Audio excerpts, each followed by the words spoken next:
Caitlin Clark didn't just sit down on national television, she took a seat in front of the entire basketball world and delivered a message so cold, so confident, and so dangerously direct that every team in the WNBA should have felt the temperature drop the moment she said it.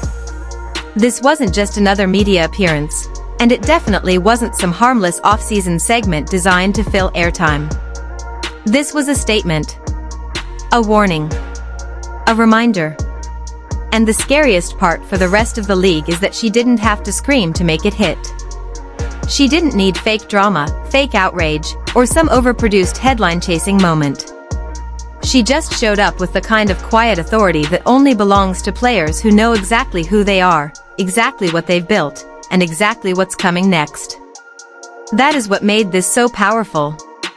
Caitlin Clark looked completely comfortable sitting on a national NBC set beside names like Carmelo Anthony, Vince Carter, and Tracy McGrady, not like a guest trying to survive the spotlight, but like someone who belonged there.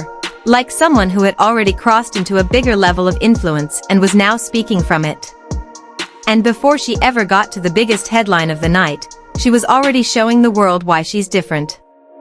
The off-season camera moment with the Indiana Pacers wasn't just funny or viral content, it revealed something deeper and way more dangerous about her. It showed that she is still obsessed with the game itself. She's not just in love with her own success, her own highlights, or her own spotlight. She loves basketball in every form, from the biggest shots to the smallest details, from being the one photographed to being the one behind the lens. That matters more than people realize. Because when a superstar still approaches the sport with that kind of pure obsession, they become harder to stop, harder to distract, and harder to outwork. That's the kind of player who turns pressure into fuel and attention into ammunition. So when she joked about LeBron being her GOAT, laughed about trying to get eye contact from him, and casually showed off the photos she took like a fan who still can't believe she gets access to these moments, it didn't make her feel smaller, it made her feel more real, more likable, and somehow even more dangerous.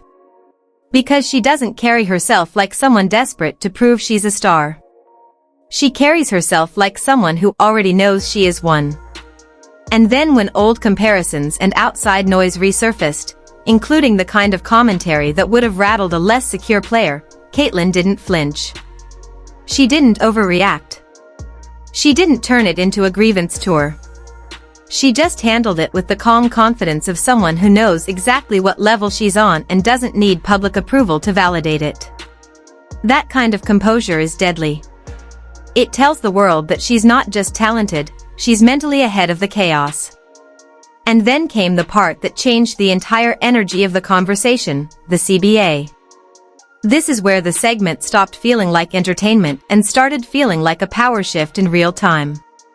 Because whether some people want to admit it or not, Caitlin Clark is no longer just a player in this league. She is leverage, she is momentum. She is the kind of athlete whose voice changes the volume of a conversation the moment she enters it. While negotiations dragged.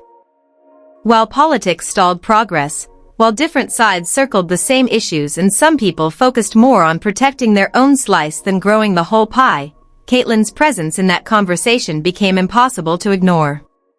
And when she talked about salaries, revenue sharing, and the real value of women's sports, it didn't sound like rehearsed corporate messaging. It sounded like truth. It sounded like someone who understood exactly how much the game has changed and exactly how much bigger it can still become. That is why it landed. That is why it mattered. Because there are players who put up numbers, there are players who sell jerseys, and then there are players who force the business side of the sport to evolve around them. Caitlin Clark has entered that category. And the most powerful part is that she doesn't even need to say, "I changed this." She doesn't have to. Everybody can see it. Everybody can feel it. The ratings. The arenas. The attention. The urgency. The money. The expectation. The energy around this league does not feel the same anymore, and pretending she has nothing to do with that is not analysis, it's denial.so when she sat there and talked about the sacrifice that went into finally getting this deal done. When she acknowledged the late nights, the exhausting meetings, and the people fighting for players who weren't even in the room, she wasn't just commenting on labor negotiations, she was exposing the fact that the WNBA is entering a new era. And whether the league was fully ready or not, Caitlin Clark helped force the door open. That is not hype. That is impact.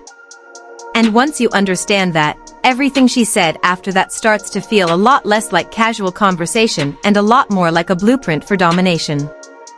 Because then she turned the conversation toward expansion, toward the future, toward the next version of the league, and suddenly it became crystal clear that Caitlin Clark is not thinking small anymore. She's not just thinking about getting back on the floor. She's not just thinking about individual stats, comeback headlines, or feel-good redemption stories. She is looking at the board like someone who sees the whole map, and that should terrify the rest of the WNBA. When she talked about the league growing, about more cities, more teams, more opportunities, more roster spots, and more young women finally being able to dream of staying in professional basketball without being forced overseas just to survive, she wasn't just making a nice point, she was describing the exact transformation she is helping accelerate. She understands what this moment means, even if she refuses to package herself like some self-appointed savior. That's what makes her so compelling. She doesn't come off manufactured. She doesn't sound like she's trying to sell a slogan.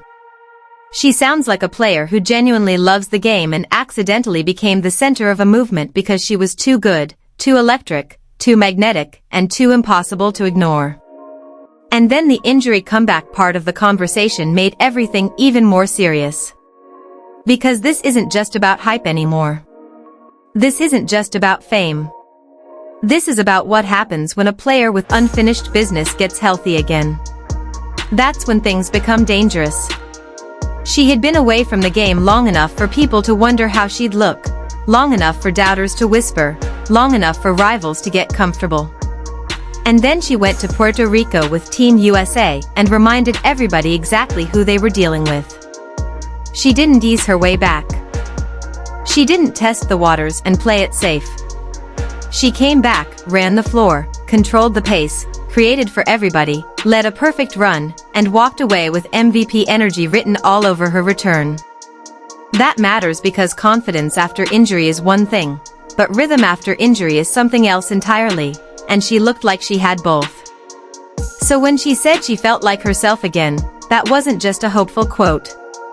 That was a warning label. That was the kind of line that should make every coach, every defender, and every contender in the league pay close attention. And then came the moment that should have sent chills through the rest of the WNBA. She looked into the future and said the Indiana Fever are going to be the favorite to win it all. No hesitation. No soft language. No if everything goes right. Just a direct championship declaration from the face of the league.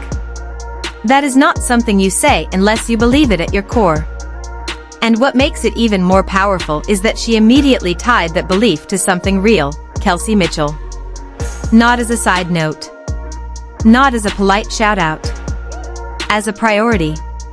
As a necessity. As the running mate who makes the entire machine more dangerous. That's basketball IQ.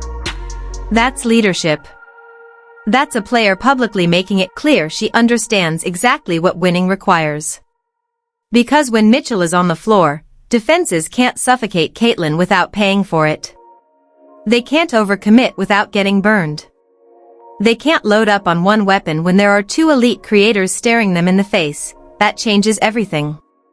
Add a healthy Caitlin Clark to a reloaded Fever core, add confidence, add chemistry, add momentum, add a league that now has more money, more attention, and more pressure than ever before. And suddenly Indiana stops looking like a fun story and starts looking like a full-blown problem. A real one.